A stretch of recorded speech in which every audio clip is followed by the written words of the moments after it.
All right. We've got people on.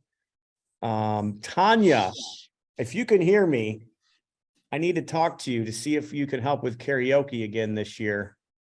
So at our event, we do karaoke, everybody. And you would be shocked at the people that sing karaoke and how good some of the people actually are. Tom Barry can sing, guys. I want everybody to know this. He should have a second career. Tom's good at everything, though. He is. I was like, what in the world? He sounds like a honky tonk cowboy too. He's got that thing going from Texas there. So we got people Sharon on, Stephen, Peggy, Lori. Got some more people on. I don't have everybody's name. Tom Nardone is on. And talk a little bit about the cruise coming up. With Tom, I've got signed up myself for that Investor Addicts cruise. I highly recommend it to everybody. So welcome to the show, Wanda and Mark Broadway. Welcome. Thanks for being on. Mark Pantak. Welcome, Jeff and Stephen. Got people still popping on here. We'll let everybody get on before we kind of get started here. I'm excited about today's call. Kevin's popping on. We've got two good friends of mine. Known them for a couple of years. I think I met Corey quite a few years ago. And then kind of started connecting a little bit tighter the last 2 or 3 years.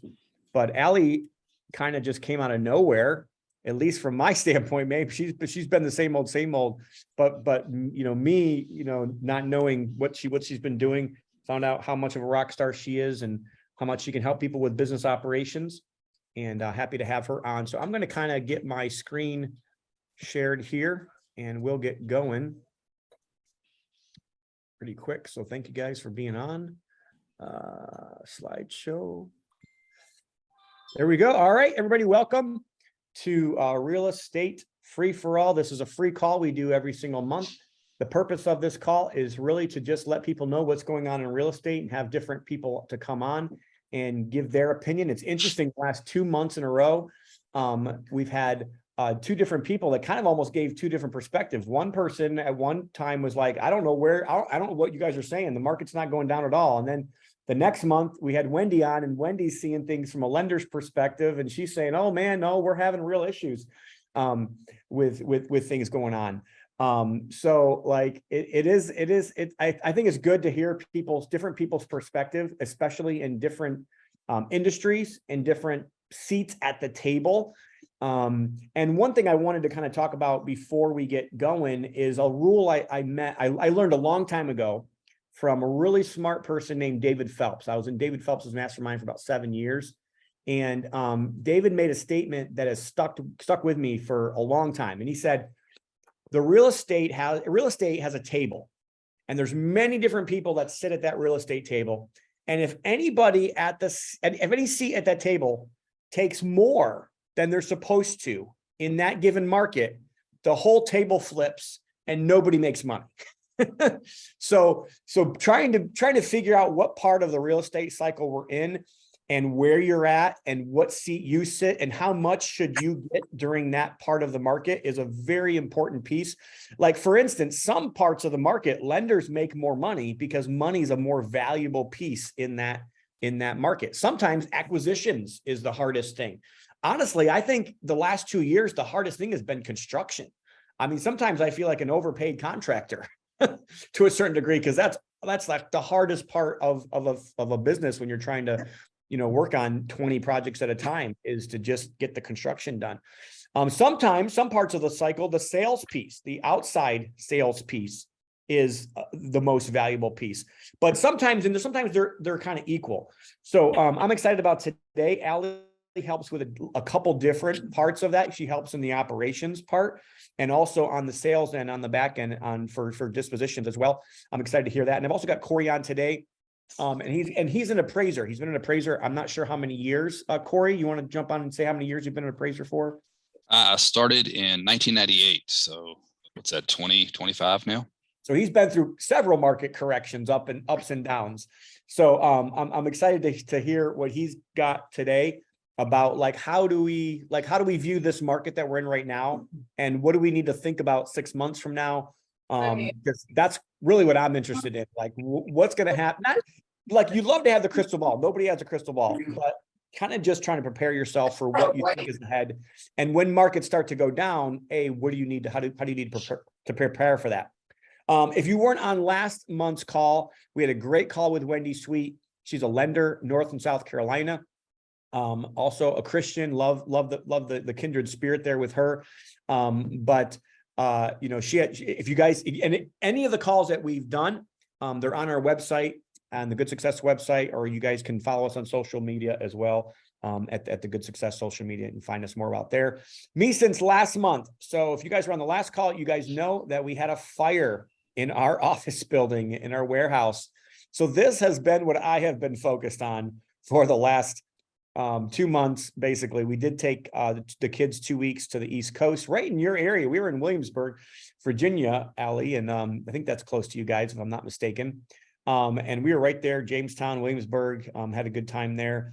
But we went up all the way up and down the East Coast, Boston to South Carolina, and had a good time. But other than that, I have been focused on this. So it's been a little bit depressing, but we've gotten through the hard part of it. Everything's been cleaned up. Everything's been at least sealed, priming in the back office area. The front office area is getting painted this week, and I'm going to be able to actually have my front office people back in their office next week. So I'm excited about that. For a second, I was kind of interested in thinking I may not be able to have the event at my office, but now I'm committed, I'm ready, and I think that we're far enough along. We'll be able to have the event, and I'm excited about that. So with that being said, I do want to ask for some help from everybody, because I've been focused more on this. I haven't been focused as much on calling people, texting, marketing. If you guys can help me with that and get the word out, spread the word about the Free For All event, I would highly appreciate it. It is a free event. So if you want to just show up, you can show up. It is a free event. We do have a VIP package, which includes the videos, which is almost the price of the VIP package. It's like $99 for the VIP package. You get a t-shirt, you get free meals the whole time you're there, and my 3 books that I've written as well.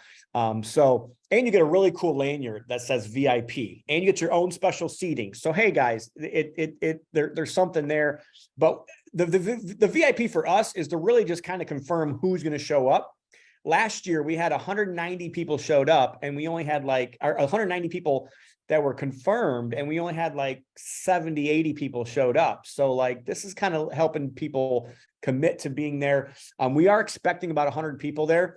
And it's going to be a good time. I promise you guys will enjoy it. So I've also been doing my quarterly meetings. Right after this meeting, I actually have my last quarterly meeting that I do with my leadership team. And I have an asset leader from each company that will be part of that meeting.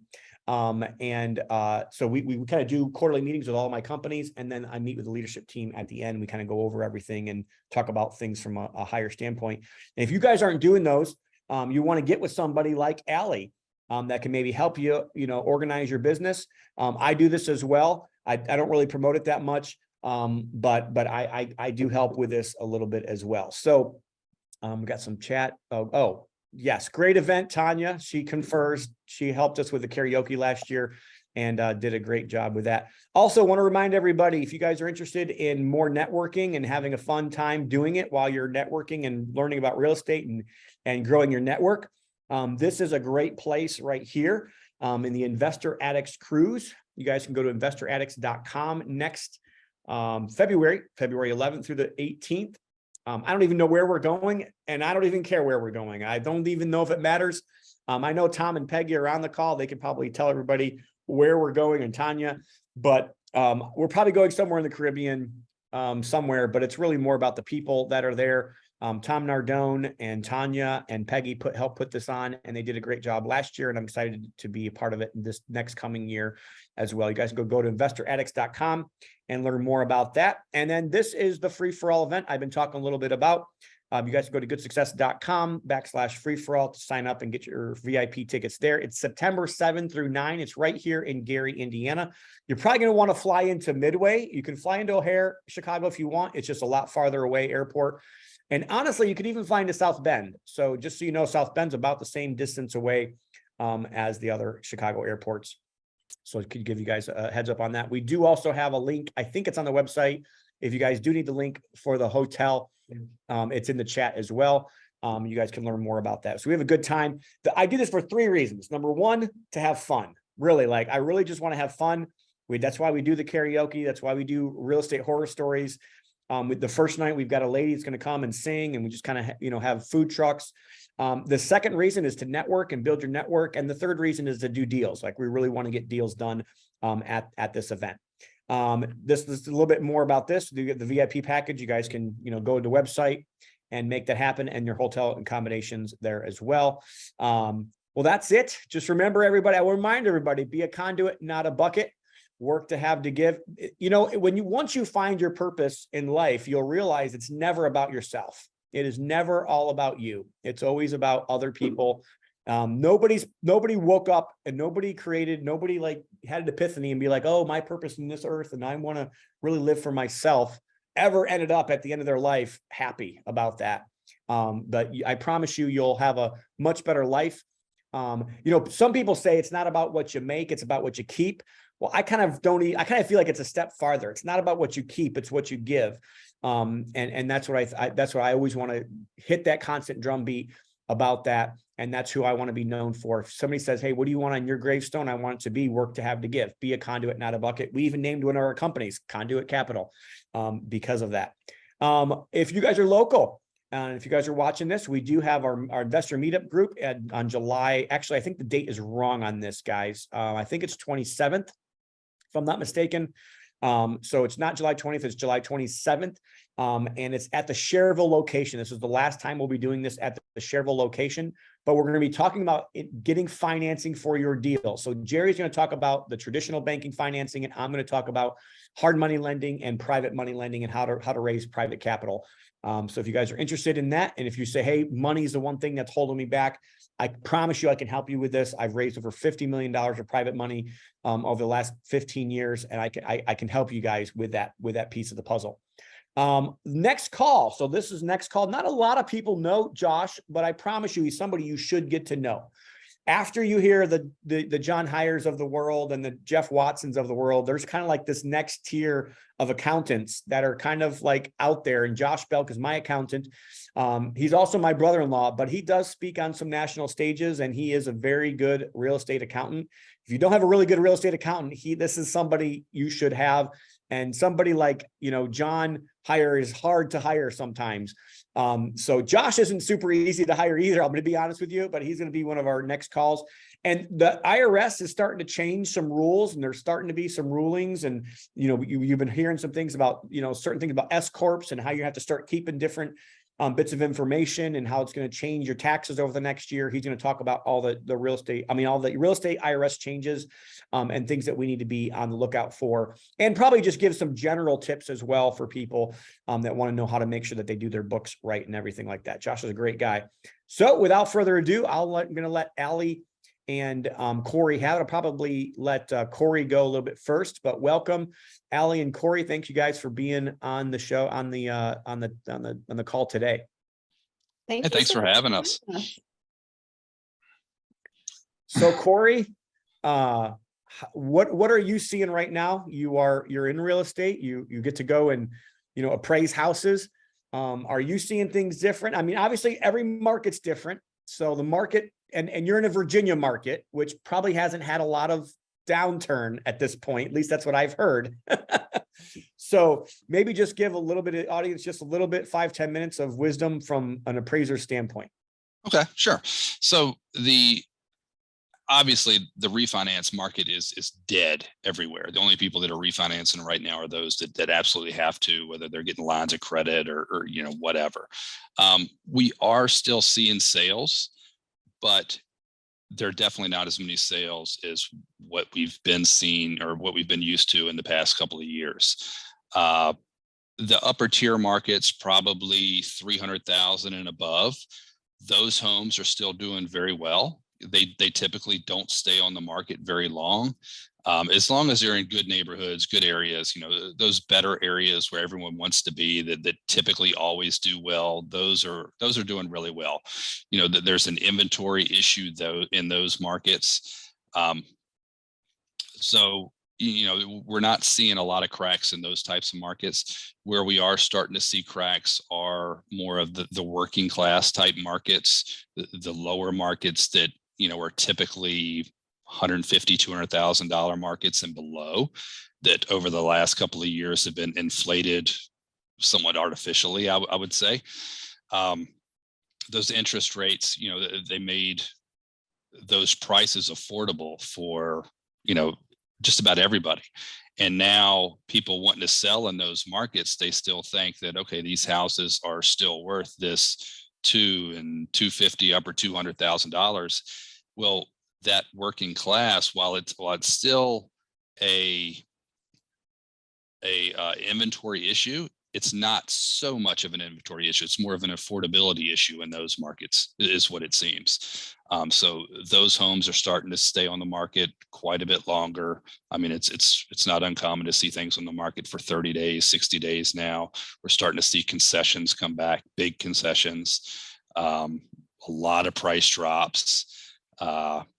And that there's starting to be more and more homes on the market in those types of areas. And I think it's just kind of going to continue until there's going to be, until we're going to get back to a typical type market.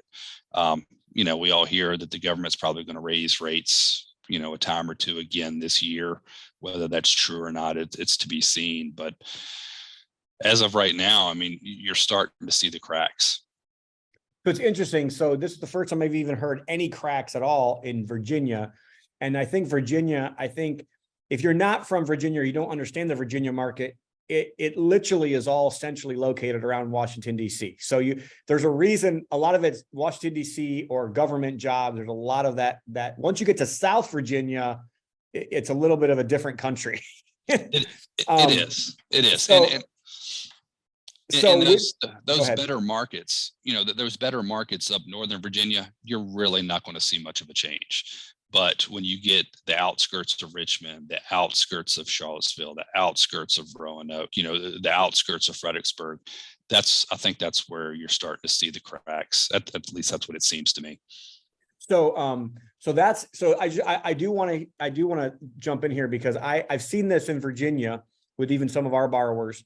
And then if you go to Florida, and Florida's been so strong for so long, and you're seeing days on market go higher. You're seeing inventory start to rise and creep up again.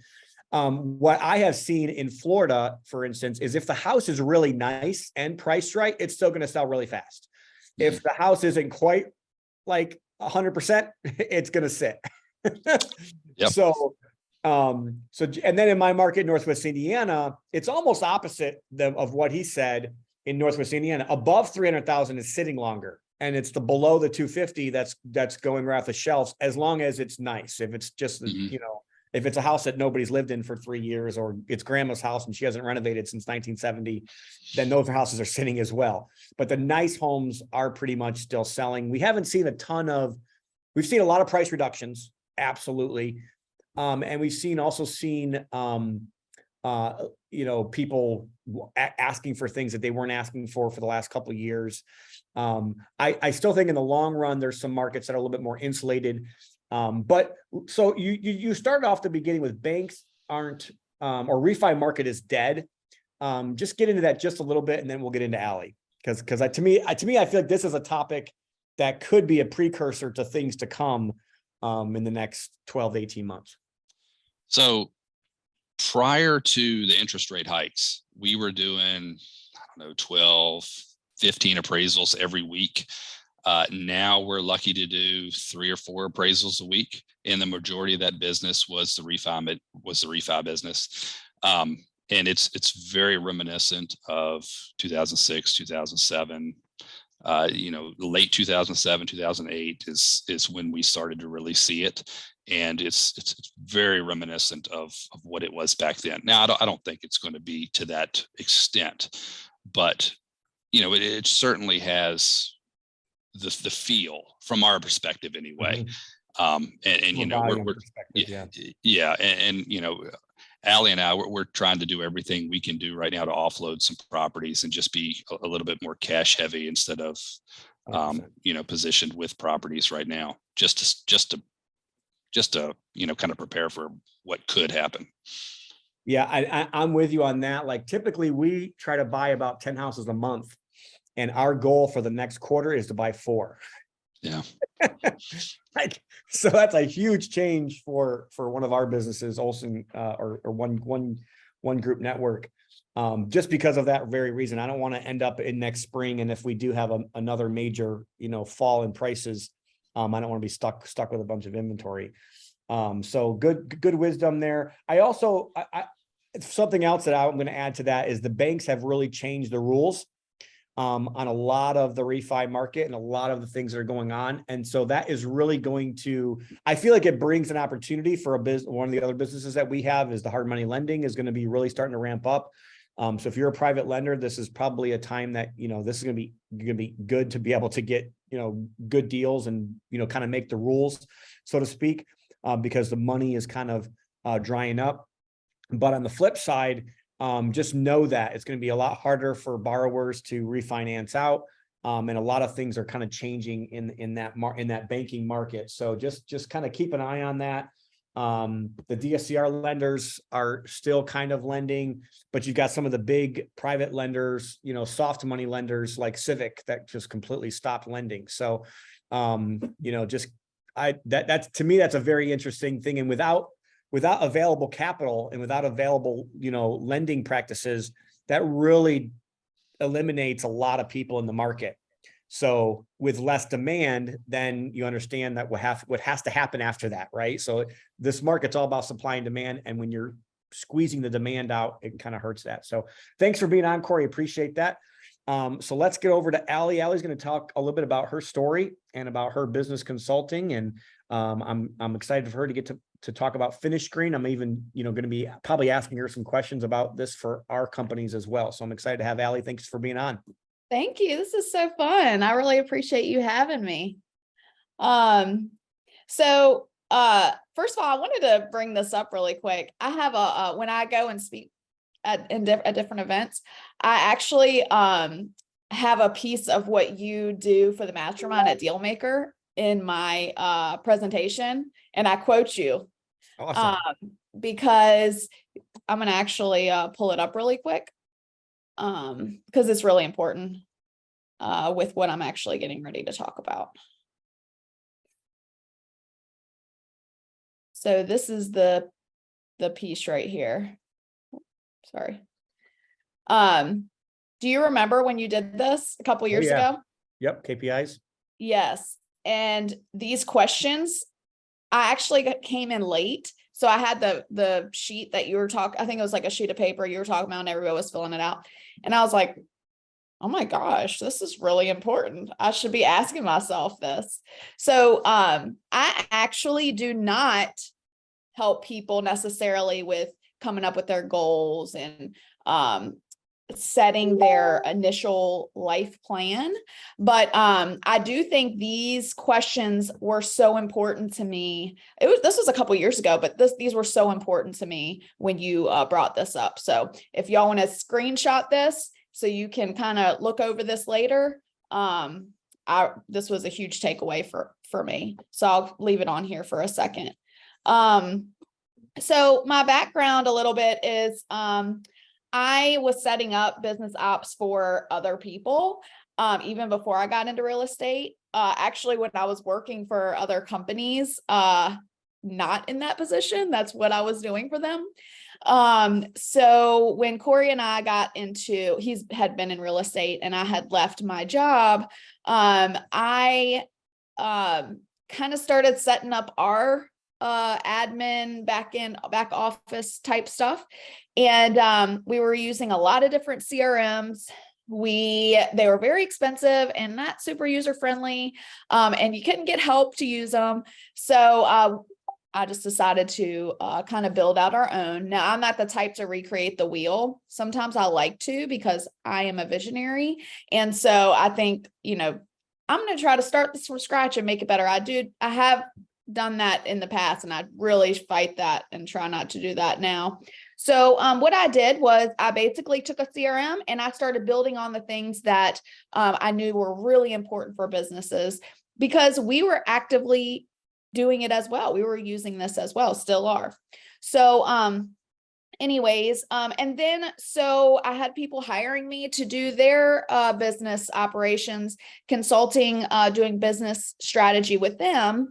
We'd go through SOPs and processes, and when you create processes for your business, the reason that's so important is not necessarily for right now, but number one, it's important for later when maybe your team member leaves, you can just hand it off to someone else.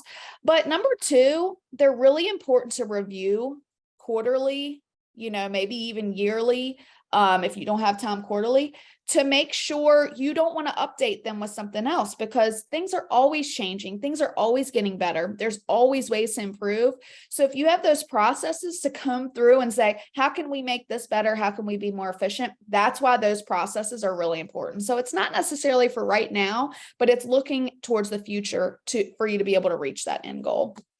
Well, the other thing, Alie, is like sometimes it's good as a leader, especially if you got several people on your team. So if it's just one person running a process, okay, you kind of feel like you don't need it, right? But if you have several different people touching that process, and the leader normally always has the way that they know it's supposed to be, right?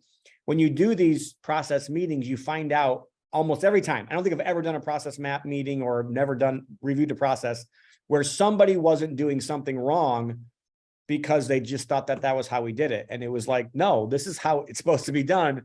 And by having those meetings, it kind of brings those things to life. Sometimes you'll find bottlenecks that you don't realize. And sometimes you'll realize, oh, why? And you kind of ask your questions. Why are we doing this? It's just taking 2 or 3 steps, and it really should just take 1 step. So. Yeah. So a little bit of vulnerability here. When I started building out my business, I had created some processes, did not update them, did not have my team member, which I only had one then, I did not have them update them.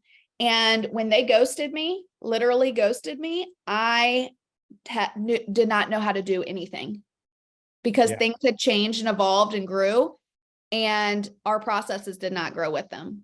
So we had to start completely from scratch, because we did not update and grow our processes like our business had grown. So that's a really, like I said, I like to have those processes to be able to look at them. If I have that team member leave, I want to be able to hand that process to someone else and then be able to pick up on it and go do it. Mm-hmm.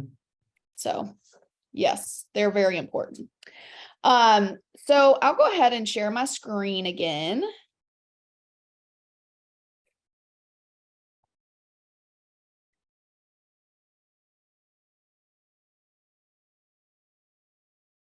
Sorry, I'm on my laptop, so I have to move things around.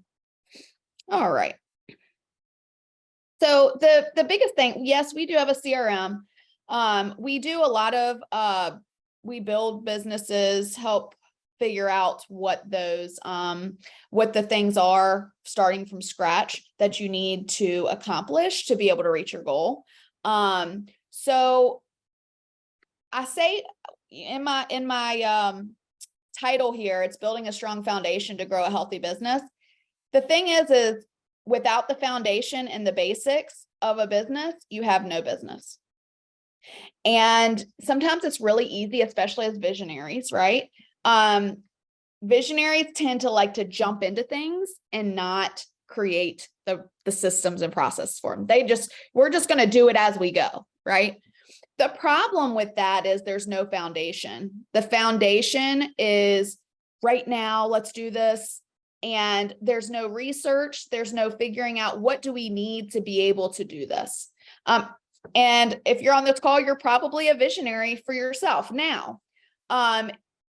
Because you're a visionary for yourself and for what you want to do doesn't mean that's you for everyone else. So you may be a really good admin for someone else, but you're not going to be for yourself, because you're always coming up with all the ideas you want to do and create for yourself.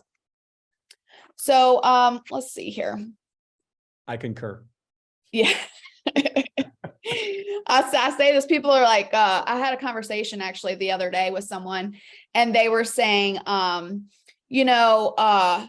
do operations for my own company, which is, I think that's fine, especially if you can't afford to bring someone else on. But it is very hard to actually force yourself to be the operator and the visionary, just because you Yeah. can't turn visionary off. I know, because I'm doing a project management right now in my office. I understand. Yeah.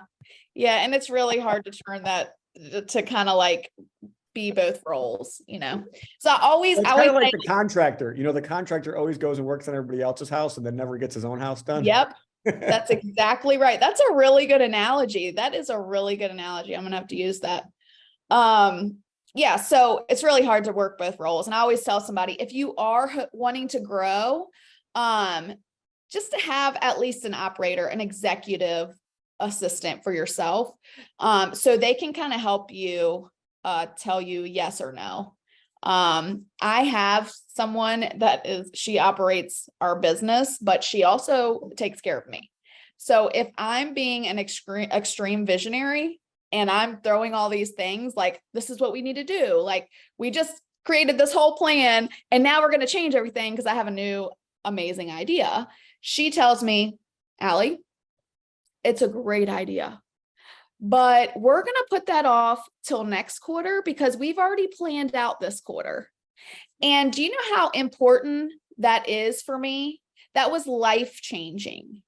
I'm telling you, life-changing, because before her, that's all I was doing and I made no progress. I was changing my plan every other week because I had amazing ideas, right? That never came to fruition because every other week I was changing. I was not staying with the same process, the same plan that I had originally made. And I was also taking all my time to recreate these plans for these new ideas that I had. That's really good. Yeah. So it's really good to have that person in place that can kind of manage you as well, kind of doesn't mind, sticking up for the business that you're creating. So I like this. We kind of came up with this operations and management process, what it kind of looks like. What we do is create systems, processes, put people in place, and then the marketing, of course, is what helps you grow your business, no matter what kind of business it is.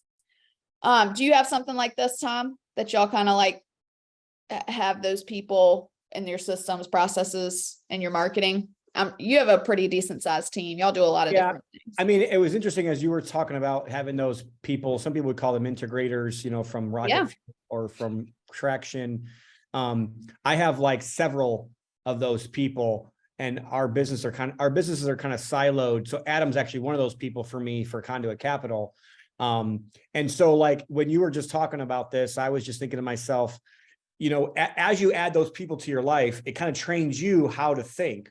So like now, instead of having these big ideas and you want to change everything every week, I'm like right now already and Adam's here probably laughing at me because he knows I'm already thinking about what we're going to start doing next year now. So instead of me thinking about how to change the business and how to like knee jerk it back and forth every week, and it helps them know, because now I'm planting seeds now thinking, okay, next year, this is what the year is going to look like. And it actually helps us get more into the position of a visionary that we really need to be in and be thinking about down the road instead of trying to stay in the business and in the day to day. Sometimes you have to come in and you have to make, things happen, especially when, things change in your business, like you have a fire and you have to kind of, make some decisions.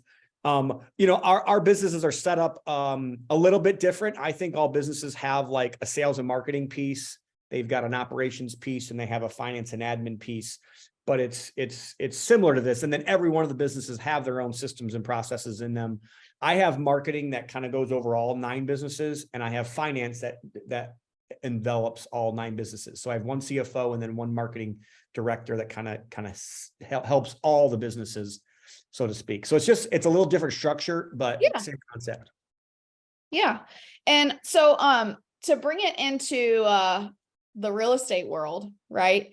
Corey and I have been really diligent about this. I've actually been out of the investment piece for a while. He's been focusing on that, but he has really zoned in on location.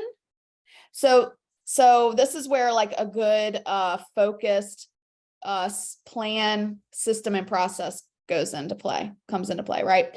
So he is focusing on one area and then building criteria onto that. So we'll just say Richmond. It's not Richmond, by the way. Richmond's, pretty busy right now, and he likes rural areas, but we'll say Richmond. So he wants to go to Richmond. Say there's 10,000 property that, 100,000 properties in Richmond. So now we want to narrow it down. What kind of properties are we looking for? All right. So we'll say vacant. So Richmond, criteria vacant. All right. So now we've narrowed it down to 10,000. So this is where it comes into, is 10,000 good for you? The 10,000, those amount of leads, are those good for you? Or do you want to go to 1,000? So I like to personally focus on a small number. I want everyone to tell me no in that area. Those 1,000 tell me no, I'll move to the next 1,000. Right. So that's where a focused plan comes in for me. Now, there's a lot of people who like to send out 100,000 text messages a month. That's fantastic if that works for you. For me, my plan, and there's plans for that too. There's plans and processes for those 100,000 leads that you're sending out. My plan is to focus on a small number. I want all the no's from that number, from that 1,000 leads, and then I'm going to move on to the next. If Richmond just isn't working for me, I'm going to find another location, right? Create a plan and a process to market to that location, because the marketing might look different for that location. Maybe texting doesn't work for that location. Maybe mailers are hot for that location. So when you're coming up with these plans and systems and then processes, and then creating the marketing for them, you really have to zone in on your plan. And that's where I was saying in the beginning, when you're building your goals and your business plans, I do help people with that, but that's not my specialty, right? I take that plan and put it into play. So, but that plan is just as important. That you have to have that plan to be able to take that plan, bring it in, and be able to create those systems and processes. So what do you want? Who do you want to help? How do you want to help them? Okay. That's kind of the structure on really creating any business. Do you agree, Tom? Yeah, that's definitely you're a marketing. That's all marketing. Yep. Like, what do you offer? Who are you going to offer it to them? And what problem are you trying to help them solve? Like, those are the three questions that need to be asked with any marketing plan. Yep. So you mentioned traction. I actually have traction right here right beside my computer right now. Go. Yep. I'm rereading it. I've been posting about it recently, but this is actually came from their website. And this is a business plan. So he talks about in Traction, his two-page business plan. If you haven't read it, you really should, because it really helps. And you should read it over and over again, because every time I read it, I feel like, gosh, this could probably really help, and not just me, but other people that I'm helping, right? What I try to do is anything I'm doing, I try to put it into play, see how it works, and then help other people with it, with the operations piece of it. But this is a two-page business plan, because he talks about someone who brought him like a 50-page business plan or whatever it was. It's just a ton of pages. And he said, okay, I need you to narrow that down to 10. And then he said, okay, can you narrow that down to 5? Because guess what? Your business plan, just like he says in Traction, it doesn't need to be 50 pages. What do you want? Who are you helping? And how are you going to help them? And then create your goals around that. Mm-hmm. What I have found, Alie, is that a lot of people, it's really hard for them to implement that themselves, because as much as they're a visionary and as much as they're a go-getter and an entrepreneur, they kind of need at least that first time to actually implement that. And that's what I do for people. Like, so if anybody is interested in that, I do that for people. I'll sit down with you for 2 days and we'll just make it happen.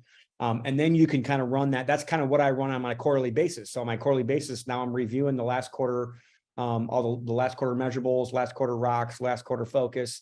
And then we're setting this quarter measurables, this quarter rocks, this quarter. And then we do this on a yearly basis for a bigger picture as well. So that's literally what we're going to review today after this meeting with my leadership team over all the different companies that we run. So, and it's very EOS based. I do a little bit of a different, twist, and I think everybody should have their own little twist that it works well for them. Like for us, we add focus on this quarter, we need to focus on this, or we need to stop doing this. Like these are things that need to get out of our business. Because what I found is a lot of times those meetings, people just complain a lot, and there's no really reason to complain. Most of the time, you just need to stop doing something. Yep. I agree. I was actually going to mention that every time I've heard you speak, you focus on those goals and how to reach them. And I love that. Every time I hear you speak, I pull something away with that, because that is not my specialty, right? Mine's the implementation, and yours is okay, what do you want to do? And how are you going to get there? And let's set those goals, and I love that. And every time I hear you, I pull something away from that to help me, because the biggest thing too, is it helps your team. It helps your team know that they got a part in creating the goals. And then it also helps them know they're going to be held accountable at the end of the quarter, because we're going to review this at the end of the quarter, and we're going to see, did we get it done or did we not get it done? And the first couple of times it's a little bit hard. I've been in meetings where people cry, and it gets hard, and sometimes there's heated debate, but I'm telling you, it's an important part of a business, and all big businesses run this way. And there's a reason why they got big businesses, because they started acting like a business. So that's just something I would encourage everybody out there to do, and set up that business operating system for you. What Allie's doing, from my perspective, is helping you set up your processes and your systems and get those to marketing. Am I seeing this right? Yeah, we put the people, once we get those systems and processes set up, we put the people in place to run them for you. Unless it could be you, but we train you how to do it. And then we set it up for marketing as kind of marketing actually really comes before the people, because we set that system up before we train someone else how to use it. Awesome. Yeah. So when you were talking about what to focus on and what to stop doing. So I journal every day. And those are the two of the things that are questions that I ask myself every day, because as visionaries and people who just love to grow and build things and be creative, it's really important for us to refocus every single day and to know what to stop doing, which is probably coming up with all the great ideas and trying to implement them right away, So I love that you mentioned that. If you want to take a picture of this, you can. It's this is just really basic on how to set up, like an outline of business systems. And this is just timelines. So this is just an example. There's some things that we schedule out per week, and there's some things that we schedule out per month. And there's some things we schedule out per quarter. It depends on the project we're working on. But it's really important to make sure you are putting a timeline, your task to a timeline, or they probably won't ever get done. So I have daily tasks that I use Asana. So I have daily tasks that pop up every single day. And I have to go through them, click them off. I have tasks that come to me every other week. So I have focuses like this week, and then I have a focus for next week. So, and like I said, Tom and I were talking about it, having that focus is super important, because if not, you're going to start squirreling off. We're all visionaries. If you're on this call, most likely you are a visionary. You are creative. You want to grow. You want to add value to people. So, it's really important to have that focus, which is why I journal. Like I was just saying, because it keeps me focused. So anyways, having that timeline is important, so you can kind of figure out, okay, if you're not on track, how do you get back on track? And if you need to reevaluate, your timelines don't always stick, right? So that if you're rehabbing, for sure. So if you need to readjust, that's fine, but make sure it's in the front of your mind. Make sure you are truly trying to readjust and figure out problem solving for why didn't we meet this goal? The discipline of doing it What's that? The actual discipline of doing it is really what helps you reach your goals. That's what most people don't realize. That's so true. It's the discipline of resetting the goal, learning at the end of that quarter, this was a dumb goal, and then creating smarter goals the next quarter. And that's really what helps you in the long run. Most people aren't willing to do it though. And this is why most people aren't business owners. That word just really hit me, the discipline word. It's people throw it out a lot. But when you're setting tasks for yourself, it's really easy to write a task down. And in Asana or any other team management platform, it's really easy to just go in there and check it off and set it on repeat and just check it off, and it'll be here tomorrow. But the discipline to actually sit down and do it is pretty strong. That was pretty strong. But it's also the discipline to review it. You know what I mean? Like if you're never going to be reviewed, if nobody's ever going to come and ask you, hey, did you get this done? So true. How does it hurt? It doesn't hurt me at all. But if you find out next week when your weekly meeting, because we do weekly meetings as well. If you find out in your next weekly meeting, you had a to-do from last meeting and you didn't get it done, well, you let the whole team down. So it's partly you as a visionary letting your team down, but also the people on the team, it's helping to hold them accountable without being the mean boss. That's so true. And as visionaries and business owners, we are actually in charge of the growth. So your team is really in charge of the maintenance and keeping things going, but we're in charge of the growth. So if we're not doing our tasks, it probably means we're not growing where we need to be growing. So like for me, I know that staying present, I'm an introvert. So staying in front of people is really important for me to do, because if not, people don't know who you are, right? Tom, you said it in the beginning of the call. You didn't really know who I was until just, within the last couple of years. So, if you don't stay in front of people and you don't really build those relationships, so I have to stay in front of people. And so if I don't check off those tasks every day, I'm not going to do them. I'm just not going to do them. Yeah. It's hard to be an introverted visionary. And I'm with you. I'm kind of an introverted extrovert or an extroverted introvert. I'm not sure what I am there, but it is so important to stay in front of people. So I have to make that a task every day. Yep. I mean, one of the things that traction teaches is that one of the visionaries' responsibilities is big relationships. So if you're not cultivating more big relationships, you're kind of not doing your job as a visionary. And I catch myself in that at times. True. So true. Relationships are the most important when you're growing a business and really nurturing it, So this is a slide of our system that we use. It's a part of our CRM. And what is so important about a system is that everyone on your team, and it could just be you, it could be you and one other person. It's a place you can all go to see what's going on in the business. Okay. And how to run it. So right here, you can see this is actually a pipeline. And the way we have this set up, and I'll talk about automation with our marketing in just a minute, but we automate all of our leads that come in. Doesn't matter who it is. It could be a wholesaler. It could be a friend. We automate every lead that comes into our system. It goes into its own little pile, right? And so, or bucket. So with this is a new leads outreach pipeline right here. So when a new lead is uploaded where it says contact one, it automatically gets a text message. Okay. So this one's for real estate. So it says, hey, Mary, I was just interested to, in your property at 123 Main Street. Please let me know if this is something you would like to talk about. Just an example. All right. So as soon as that contact hits this pipeline, this stage, it sends in that message. It's going to wait 3 days and it's going to automatically move over and send them a follow-up. Okay. It has all of these different automations and breaks out. If they respond, leave me alone, or cussing at me, it's going to go into another bucket.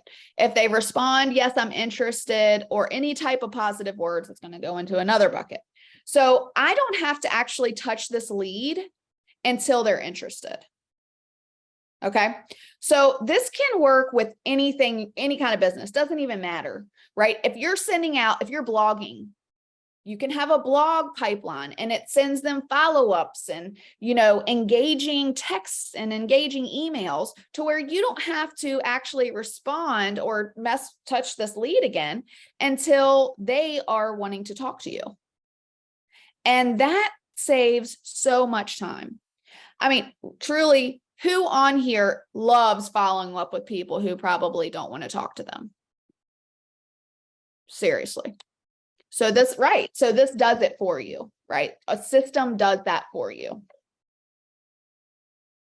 And this is just an example. This is actually a social media planner, one of ours. And you can see that all of our posts, this is April, but all of our posts were scheduled out in April. We don't have to touch them again once we get them scheduled out. So we schedule them out a month in advance. This is for a business right here. So it's not like personal posts, but we schedule them out a month in advance. All the posts are scheduled. We don't have to touch it again. That saves so much time because guess what? I'm not logging on to my computer today and saying, oh my gosh, I got to go on there and post. Because like I was saying earlier, it's extremely important to stay present. Okay. People need to know you're still working. Wait a minute, time out here. Mhm. So your CRM automatically posts to social as well? Yes. So you're basically, what are the other ones that are like that? No, the ones that post on social. Like Buffer and So it's like a Buffer and a CRM combined. exactly. Mhm. And it has templates in here. If you're not feeling super creative, you can actually select a template and just use the template and put your own words in it, you know? So, it's efficiency, right? You want to save your time so you can use that time to either work more on your business, excuse me, or be with your family and do things that you enjoy. So my job is to make sure your business is running efficiently. And finding someone like that, like it doesn't have to be me, but what I'm saying is that person is very important to make sure that your business is running efficiently and you are getting your time back. Getting your time back is so important. And let me tell you, social media, you can spend a lot of time on it. And I'm sure everyone on this call knows how much time you can spend on social media. So these are just some examples of processes that we would come up with. All right. So setting up new client sign-on automation. Okay. So Tom, when someone signs up for your call, what happens after that? They get on two lists. They get on one list that automatically gives them the calendar invite. And they get on one list that is like for these calls. So like we send out emails about 2 or 3 times a week that gets sent out of reminding people about these calls. And then we also we send out an email every month that says, in case you missed it, and it kind of has last call, so this call will be posted in a week from today. So those are some of the things that are some of it's kind of automated. Some of it has to be kind of redone every month, of who the next person is. So that's what we do. We don't, now the one cool thing that, again, I didn't even know that yours did was the social posting, because we used to use like some professional posting sites that would do that. And then it kind of got expensive, and I'm like, okay, this is just another cost and we don't really need to do this. And we use Active Campaign, but I was here telling Adam, like, we need to consider this for ourselves. So I definitely want to talk with you about this for us potentially. And we'll get into how much it costs too, because we don't know what that looks like and all that as well. So I'm pretty excited that it does both, the social piece and the email piece. Yeah. So when you do, like, for your newsletters, your emails, do you have templates for that? I don't even know. Adam, do we have templates? Good for you. Really? Do we have templates for that? Freya, That's great. That's a good answer, Tom. The people that do know are on this call though. So Freya, Amelia, and Adam, they should know. That's a really good answer though. So you probably do. Most likely you do. If you have a team I know we have email templates. So yeah. Email templates, chat, social probably no. They're probably recreated every time. But we do, if you see like your name, you see the free for all and like your picture, that's templated. We just put new Perfect. pictures and change the color each month. So And that's makes things so easy that you don't have to recreate that every single time, because that takes time. Creatives take the most time. So here's just another tip. When you are doing any kind of regular marketing, like we send out a newsletter, we send out, I have a blog, certain things that are regularly going out every month, make a template for them. You can do it in Canva, and you can actually set up different color blocks, right? So you can click it and it'll change the whole color, everything. You don't have to go in and change the color on each thing. So just an example, my presentation today, I'm not a great creative. So I put the content out there and my marketing team makes it pretty, but all they have to do is I have color blocks for Finish Green. I have color blocks for Alie Murphy. I have color blocks for Copper Properties, whoever, whatever that client looks like, we have color blocks for. And we just push it. And guess what? It turns the whole presentation, puts all of their branding colors in there. And you can do that for everything. So I have this presentation. If you're creating social media posts, you can do the same thing. Create your post, click the button, and it puts your branding colors in there. So same for your newsletters. I mean, you can do that with everything. So that you can just do that on Canva. It's that easy. My Zoom so just so everybody is hearing that, she's saying it quickly because she uses it every day, but there's a thing called Canva, Canva. And that is like and I know Amelia uses that all the time. We used to use Illustrator and all these like really expensive systems, and now Canva's kind of taken over the world with the design stuff. So I'll tell you this, this is kind of off topic, but you said that it brought this up. We still use Illustrator for things, the Adobe, because just like every system has its limitations, right? We have to actually draw out logos on Adobe, because you can't draw out stuff on Canva. But if you're doing simple stuff like this, that's the only thing we actually pay for Adobe, is to be able to create logos. Yeah. But when you're doing something as simple as this, it takes an hour if you have all the content, so it's pretty cool. So anyways, got off track. See, I'm squirreling. I need Maria on here to tell me, get back on track. Okay. So setting up lead outreach automation. So I have this list here because these are a couple processes that we would actually, that everyone should have written out for their business. So setting up a new client sign on. Not everybody might have a new client sign on. You might not have a group like Tom has. But setting up lead outreach, that's for any business. It doesn't matter what kind of business it is. You should have a lead outreach automation, which is kind of what I showed you, I think a slide before, where I had, as soon as that lead's uploaded, it has an automatic text that goes out. 2 days later, it moves to the next stage, and another text goes out, or an email, or a mailer even, right? So you should be able to automate all of this stuff to where it saves you time. It saves the little tasks on your calendar. Oh, I got to call this person. I got to see if this person's interested. This person didn't respond, so I got to, reach out to them. Who loves that? Nobody loves follow-up. That's the worst, especially if it's someone that probably doesn't want to talk to you. So that's a very uncomfortable feeling. So it kind of takes that awkwardness out, takes the stress off, takes the worry off, and it gets your time back. I'm setting up client retention. Let me just add one more thing too. Some people, the people that are in this business that are professionals, you think that you're just being a nuisance to them, but they actually respect it because they know that, okay, this person's got systems set up. This person's got automated things that are going out. In a way, I know that they're a little bit spammy at times, especially when they're like every week or something. But at the end of the day, the people that are in the business that understand it, start to respect it, and then you start like getting a better view in their eyes. And those are really the people that you want to catch their eye. You don't really want to catch just the tire kickers. You want to catch the people that really matter in those bigger relationships. So setting these things up, setting automatic emails out. We do things called soap opera campaigns. So we'll set up like a 13 or 14 email sequence where it's like a story. The whole thing just keeps building on itself, and you have to wait till the next email to get the rest of the story, so to speak. Those are things that also help. And that can all be done in the CRM. So I'm excited. I'm excited about talking to you about this, Alie, offline.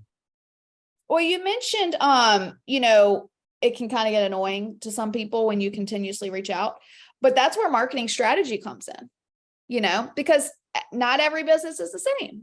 So maybe for real estate leads, like investor leads, when you're reaching out to homeowners, maybe you would reach out to them every couple days until you get a no, right? But maybe for business to business, you would reach out to them every other day or once a week or whatever. So it does depend on your business, and to really create that marketing strategy to where you're not annoying people and you're really catching people.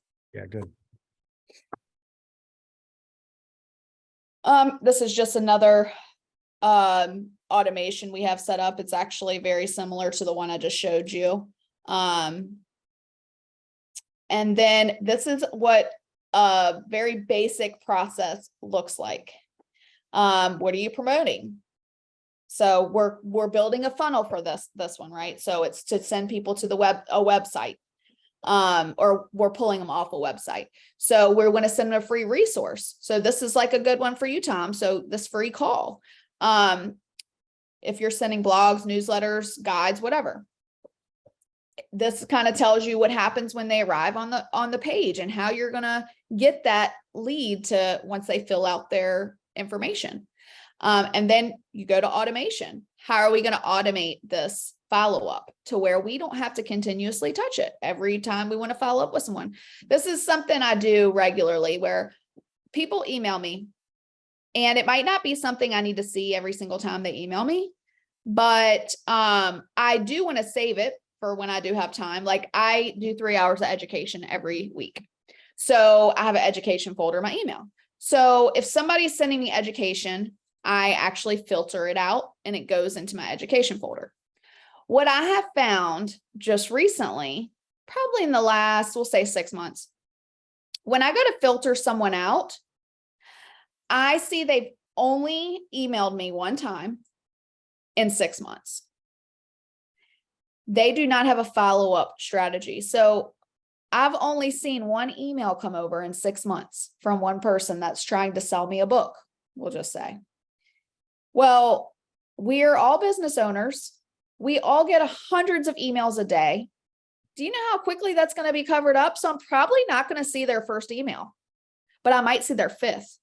Mm-hmm. So that's why follow-up is so important. It's the same thing with texting people. So some days I'll have 60 to 70 text messages on my phone, and I try to clear them out every day when I finish my work day. Sometimes those messages get covered up. That's why it's important to follow up. And it's not about bugging people. It's about getting to the right people who need your help. That's why follow-up is so important. And that's why some people are, with investors, somebody like, well, they got that deal over me. It's probably because they followed up and found how they could really help that person. They didn't give up on them. We don't want to give up on the people who need our help. And this is kind of like about putting people in their places, right? So this is me. I'm not one who sets the goals and creates the life plan. I've already said that. I'm not a life coach. So I'm saying these things. I'm not, because you need to know who you are, what you offer your business, and then find the people. Like I do need a life coach, right? Maybe not a life coach, but a coach to help me, like what Tom does, right? Setting goals and plans. I know I need that. I know I am not that. So figuring out who you are will really help with what you need in your business. Okay. So good. Who I am is an implementer. I get stuff done. I'm a problem solver. I am business operations. I know that's what I'm good at. I like to work smarter and not harder. And this is something Corey really helped me with early on, because sometimes I did like to recreate the wheel. And he would continuously say, you need to find a way to do this smarter. And it really, I think about it every single day since he told me that years ago. So this is who I am, right? figure out who you are. What are you really good at? And what do you want to do? So for me, I love business operations because when it's actually going and working and succeeding, that is what adds value to me, right? Once I've added value to you, I know that is what makes me feel good and keep going. So figure out who you are so you can figure out who you need. All right. In traction, I'm talking about traction because that's what I'm currently reading, and it really, really resonates for me. I did not actually read this part the first time I read this book. He's talking about cutting trees through a forest. Okay. If you're on the ground, you have no idea where you're going. You're just cutting trees. You're telling people just cut the trees. You have no idea if you're even going to make it out of the forest because you can't see. You can only see what's right in front of you, which is why it's so important to make sure you can have that 100-foot view. Now, this is important for a business owner to have this 100-foot view. Okay. You need to be the one above the trees saying, okay, well, our goal is over there. You need to actually be cutting this direction. You're cutting to the left. You need to be cutting to the right. Because when we're cutting on the ground, you cannot see what's ahead. There's just trees and trees and trees. There's no clear view. But when you're at that 100-foot view, you can actually see where your team needs to be cutting to get you to your goal. So this is just an example. What systems do we need to get us to the end goal? That's a question, right? We create the processes on how to run the systems. Those are SOPs. So look, the systems would be CRM, team management platform, filing organization chamber. And I say that we use Google Drive. Now, it depends if you have documents that you can't put in Google Drive, like if you're lending, you have to have a specific portal for those because it has private information in it. You know, whatever that looks like to you, that's a system you need. Email, that is a system. Okay. So, and creating those processes on how to run those systems, SOPs. Who's going to run the systems? It could just be you. You don't need to build this big team. And ask Corey, I learned that the hard way. You do not need to build this big team to run a very healthy business. Okay. As if you have the systems and processes in place, 1 or 2 people might do it for you. How are we going to market to build brand awareness, to show people we can add value to their lives? I'm actually creating, so you've heard social media planner a lot, I'm sure. I'm actually creating a marketing planner where it kind of covers every type of marketing, because it's not just social media. Social media is a very small piece. It's the email marketing. It's the text marketing. And I'm not talking about cold marketing. I'm talking about letting people know, like, hey, I can help you with this. Tips, reminders, the Zoom link call, those are really important. So creating ways to build your email list and your texting list is really important to get in touch with the people who already know they need you as well. Good. And this is this is my team. So people that you need, right? These are the people that I need. And yeah, my team is bigger, but we also, my business structure is a little bit different as well. Most of the people on my team are actually put in place in other people's businesses after we set up these operations to run them. So that's why my team is big, but it's not because they're necessarily working for me. We put them in place to work for other businesses. And this is an example of our newsletter here. So we were talking about templates, right? This is the Finish Green newsletter. We literally just plug and play. Okay, we have a couple different pieces in there, whereas we have the remember piece. Okay, we have what's new in the CRM. We have something every month that we feature in the CRM. What's new with Finish Green? What are we helping people with? We do a lot of free stuff. We do a lot of guides. We do a lot of videos. And then it's all of our social media stuff below. It's a template. It takes it takes my team 10 minutes to fill this out. And they schedule it. So something that simple could really save you hours during your month that you're trying to come up with this stuff and recreating every month. Don't recreate the wheel. Create it. You can update it, make it better, but don't continuously feel like you have to recreate something over and over again. Make the template and then use it. This is our social media planner. So it's probably really hard to see because it's kind of has a lot of information on it. But this is how we know where things are going, when they're going, what it is that's going, what the focus is for this. So if you want to take a picture of it, you can, because you can recreate it yourself. I can go back real quick for a second. But we like to track the analytics for things, the same KPIs, right? Because I want to know what's working and what's not working. And this is a lot, we usually use a lot of this for cold outreach, especially for social media. We don't do a lot of cold outreach for texting, but we do email cold outreach. So I want to know what's working and what's not working. And it's really important to know that, because you're paying, most likely, you're paying someone else to do it. And if it's not working, why are you still paying them? And then if you're not paying someone to do it, you're doing it. So what is your time worth? So if it's not working, stop doing it, or figure out a way to make it work.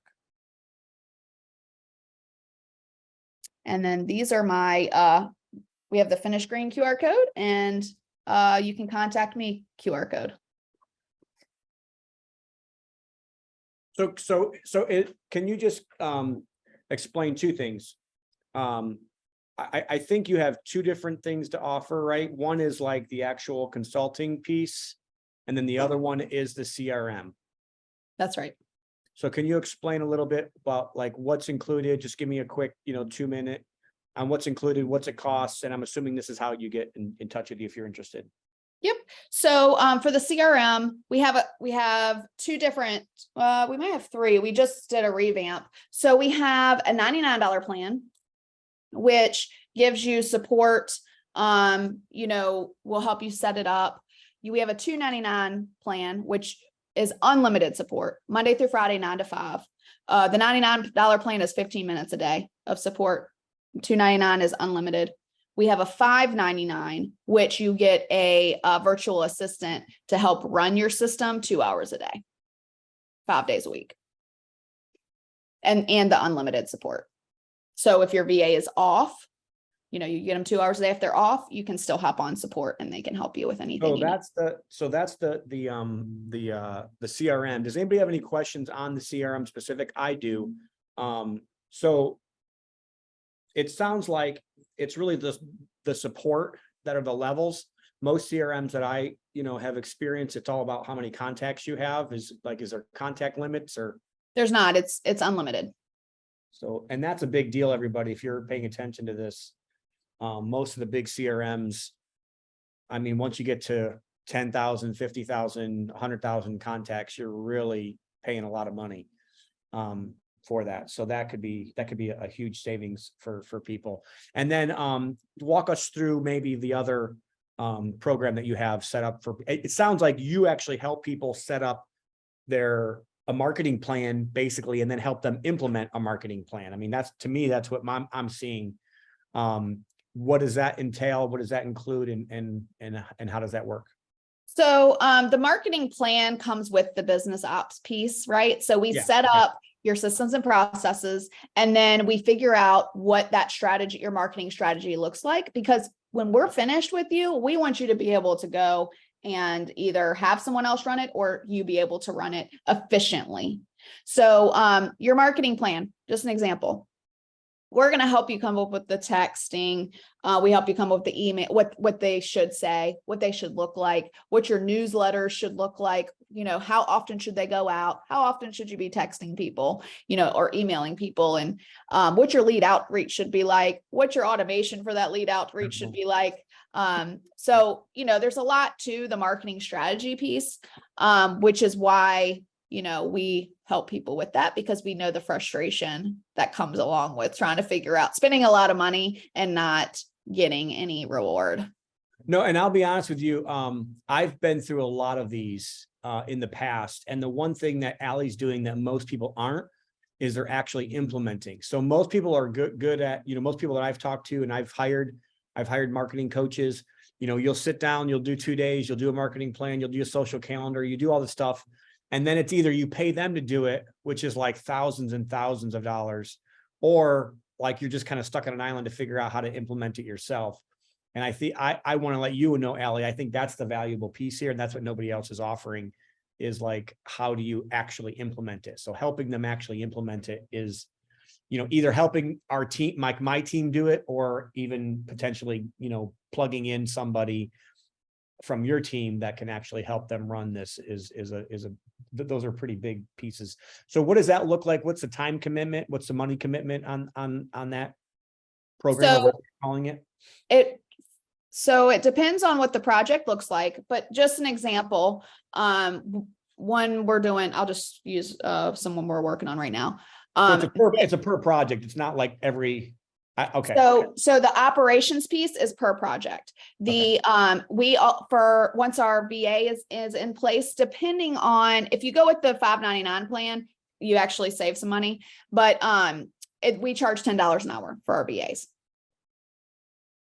And they all work with us with Finish Green. So they're very well aware on, how our systems and processes work. But what's the consulting piece look like? So it sounds like there's there's gotta be some time commitment. Yes. On that, setting up their operations. So we do it for all kinds of CRMs, not just Finish Green. Finish Green is just, we offer that. We know what we offer with Finish Green. With other CRMs, like one we're working with now, is a little bit more limited. So we have to go in and figure out, okay, what kind of automations are we able to set up? What can we integrate in this for you? They're setting up lead outreach. They're setting up recruiting automations, so we charge $30 an hour for business ops. So it's just hourly. It's not even like one. Yep. And so we come up with a plan. So if we're setting up automations, we'll tell you how long that's going to take. And, that's how we bill. All right. Well, if you guys are interested in getting with Alie, I know I am. You got all these websites down here, the QR codes. You can definitely contact her there. Thank you, Alie, for being on today. I've got an 11:30 that I got to get started here in about 9 minutes. So thank everybody for coming. I do want to remind everybody about the next call real quick before we get out. So the next call is right here with Josh Belk, August 15th at 10 a.m. Central Time, talking about taxes. And I know it's not a topic that people like to get on these calls for, but I promise you, it's a very important piece of your business. If you don't know your taxes, if you don't know what constitutes a tax liability and what makes you pay taxes and how you can, and I don't want to use the word avoid, because you're not really avoiding taxes. You're just, you're playing by the rules. If you need to know the rules when it comes to taxes, I'd encourage everybody to be on next month's call. I'm excited about having Alie at our free for all event as one of our speakers. She can go over this more, and really I think it'd be powerful to just sit down and chat with her. She's got a super smart brain going, and she's got lots of ideas. Sometimes you need those idea people around you to help. Maybe we can offer some services back and forth, because it sounds like you need somebody that can implement. Absolutely. And so maybe we can talk about that. And Adam is here, who's in charge of my marketing. He was interested in also talking to you, because I can tell you, just for our CRM, which does not include the buffer type thing as well, we're paying a lot more than that, for our system, and it's not unlimited. So it's going to go up, with more and more contacts that we have. And I love Alie's focus is really more on the small business. Like if you're a single operator or like a 2 or 3 or 4 person team, like I feel like she's the perfect person to help you get up and running. Because just like Alie said, and I've heard this said many times the last 5 years, like some people make a big mistake by creating this big team, and all they do is creating extra communication steps. in order for things to happen. And sometimes it's better for one person to touch the whole process than it is for 4 people to touch that process. So she hit on some really things that I've had to learn the hard way. It sounds like she's had to learn the hard way as well today. And, you know, I wrote down a bunch of good notes, like learning who you are, learning who you're not. And that you do that so you can figure out who you can help, number one, but also who you need on your team. And then also without the foundation and those processes, you don't really have a business. And I think that was a great statement. Appreciate you being on today. Appreciate you investing in our community here at Good Success. I'm looking forward to having you September 7 through 9 at the Free For All event. We're gonna have some fun. And that's all I got for today, guys. So remember to be a conduit, not a bucket. Work to have to give. God bless. Have a good day, everybody. Thank you so much, Tom. Really appreciate Alie. it. Thank y'all for getting on. Have a good day, guys.